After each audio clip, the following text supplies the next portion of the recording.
Watch a sharp, highly charged confrontation erupted on BBC Question Time, as Green Party co-leader Zack Polanski clashed directly with Reform UK chairman Zia Yusuf over allegations of foreign interference and party integrity. Nigel Farage, he joined forces with the Swedish Democrats in the European Parliament. This is a far-right Nazi group. They want to deport people, not based on the colour of his skin, but from the places that they've come from. They also, Nigel Farage talks about it being the end of democracy because of the way certain ethnic minorities are voting. These aren't robust words, as Annabelle called them earlier, or we've heard on the conversation. This is racism, it's fascism, and we should call it out. Zia. Okay, so what we want to do is deport people on the basis of whether they are legally entitled to be in this country. That's nothing to do with race, ethnicity, nor religion. Now let's talk. You accused me earlier, let alone fascist.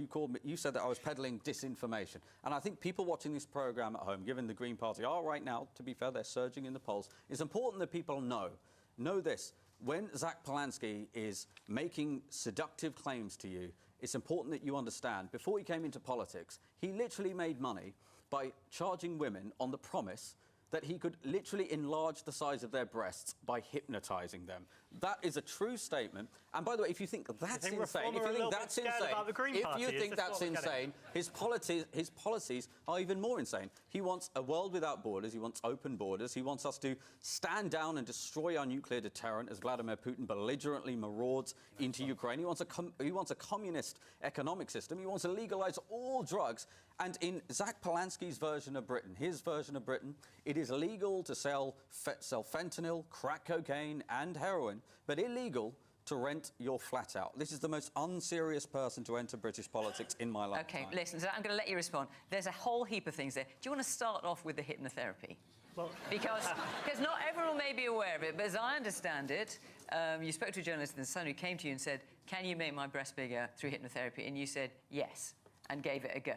I said no, and they said, would you be willing to do it as an experiment? I said, as long as you make it clear, it's not something I do, it's not something I charge for, it's absolutely Zack, that's not true. I'm sorry, Zack, I'm sorry, I've got a correct record on that. That is not true. And then actually, amazingly, people hang on a minute. When you talk over each other, no one at home can hear. As I remember, you were quoted as saying, actually, loads of people might go for this because it's safer and cheaper than a boob job. Right, so this was 12 years ago, before I was a politician. Just giving you the chance to respond. I think it's important to own when you've made a mistake, and I've owned that. It's 12 years on now. I think Tony Benn, one of my favourite politicians, said, I don't care where you've come from, I care where you're going. And what I want to ask Zia, if we're talking about people's past records, Nathan Gill, this is a man who was found guilty on bribery with the Russian state. Now, Zia said that Nigel Farage and Reform did not know who this man was. But Nigel Farage, including the day after Brexit happened, was pictured with 4 men behind him, one of them being former MEP for Reform, Nathan Gill. The man that Zia says, no one knows who he was. So were you lying, or was Nigel Farage lying? Zack, I'm afraid, if you want to use the word lie, let's be clear about something. You are lying. What I said is I have never met. I took over as chairman in the summer of last year. I will tell you, I have never met Nathan Gill in my life. I have never met... has met thousands of people. He doesn't know who this man is. So was that a lie? I said he meets tens of thousands across the course of a year. Okay. Over the course of a year. And Zack, is this believable? At the time that this guy was the Welsh leader, Reform was polling at like 1% in Wales. Listen, here are the facts of the matter. Reform. Hang on. I have never met him before. He is not an important figure inside Reform. Because you're filibustering and everyone Nigel was not leader when he had a position inside Reform. So was he stood behind Nigel Farage in the picture, or was he not? Okay, I tell you what, hang on a minute. This is about bribery from Russia. Everybody there in the audience, Nigel Farage, can I just say, people in the audience, hang on a minute, I appreciate you both feel really strongly about Nathan Gill.